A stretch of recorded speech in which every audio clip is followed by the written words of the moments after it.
কদম ফুল গাছে ফোটে না, ফোটে সবার হাতে।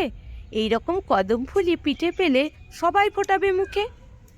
দেখুন বন্ধুরা, কদম ফুলি পিঠে নামও যেমন আর দেখতেও কিন্তু তেমনই, কদমের মতো ফুটে আছে। দেখুন পুর কতটা, পুরো ভর্তি পুর দিয়া। আজ আমি কদম ফুলি পিঠা বানাবো, তা নারকেল দুটো কুড়িয়ে নেবো। আপনারা ভিডিওটা দেখতে থাকুন।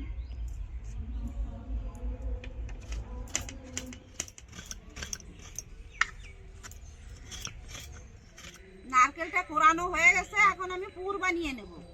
কড়াই গরম হয়ে গেছে, নারকেলটা দিয়ে দেবো।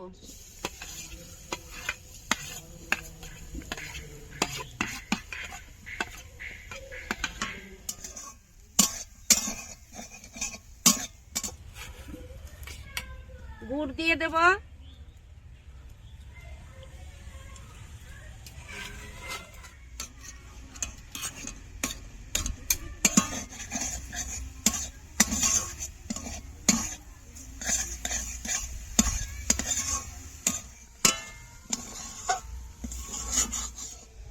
নারকেল আর গুড় দিয়ে আমি নেড়ে চেড়ে ভালো একটা পুর বানিয়ে নেব, না শক্ত না নরম, এইভাবে পুরটা আমি বানাবো।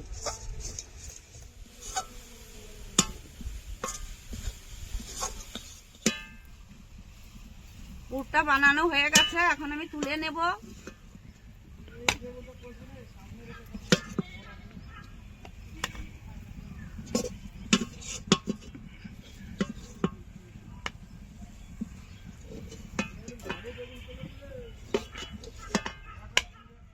চালের গুঁড়ি দিয়ে একটা ডো বানিয়ে নেব, তার জন্য জল দিয়ে দেব।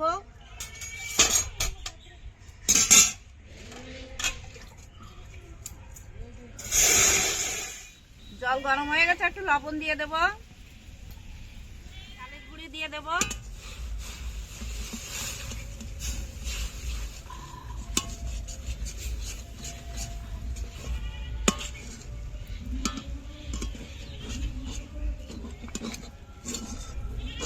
চালের গুঁড়ো দিয়ে আমি ভালো করে নাড়িয়ে চাড়িয়ে একটা ডো বানিয়ে নিয়েছি, হয়ে গেছে, এখন তুলে নেব। এই যে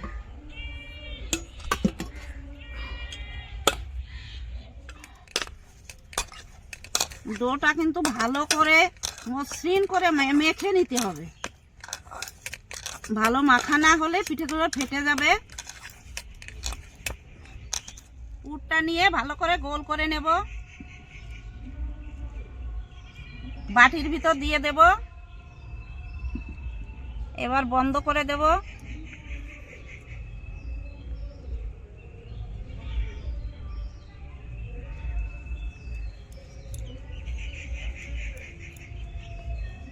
গোল হয়ে গেছে, এখন আমি চালের ভিতর কোট করে নেব।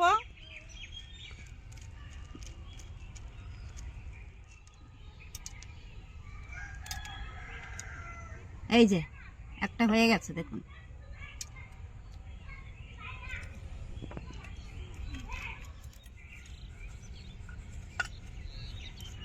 ডোটা নিলাম আমি গোল গোল করে, নিয়ে হাতে বাটি তৈরি করতে হবে।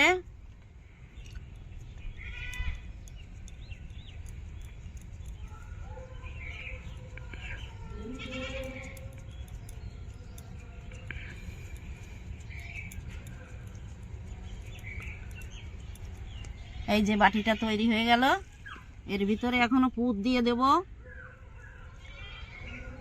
দিয়ে আমি গোল করে নেব।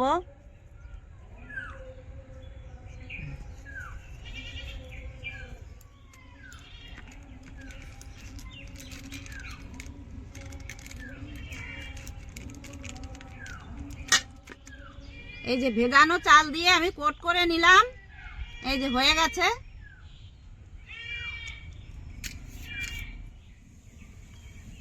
বাটির ভিতর আমি বসিয়ে দিচ্ছি।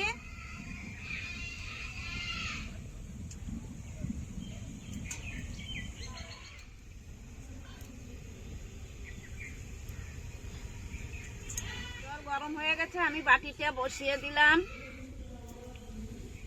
ঢাকনাটা দিয়ে ঢেকে দিলাম। হয়ে গেছে, নামিয়ে নেব। ঢাকনাটা খুলে নেব।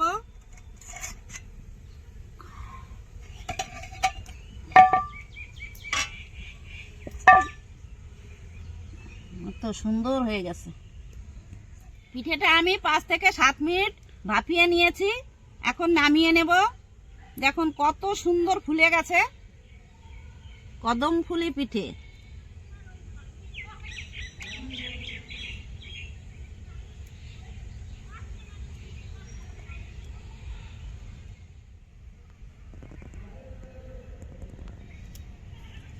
সুন্দর দেখার জন্য একটু ফুড কালার দিয়ে দিচ্ছি।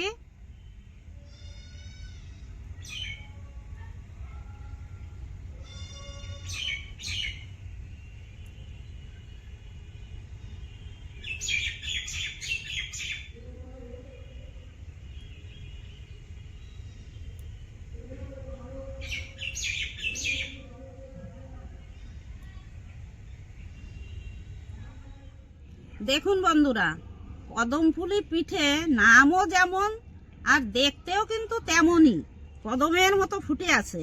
কত সুন্দর লাগছে দেখতে, আর খেতেও কিন্তু অসাধারণ। ভাপা পিঠে কদমফুলি একটা ভেঙে দেখাবো। দেখুন পুর কতটা, পুরো ভর্তি পুর দিয়া, খেতে খুব সুস্বাদু। আপনারাও বাড়িতে বানিয়ে খাবেন কদমফুলি পিঠেটা।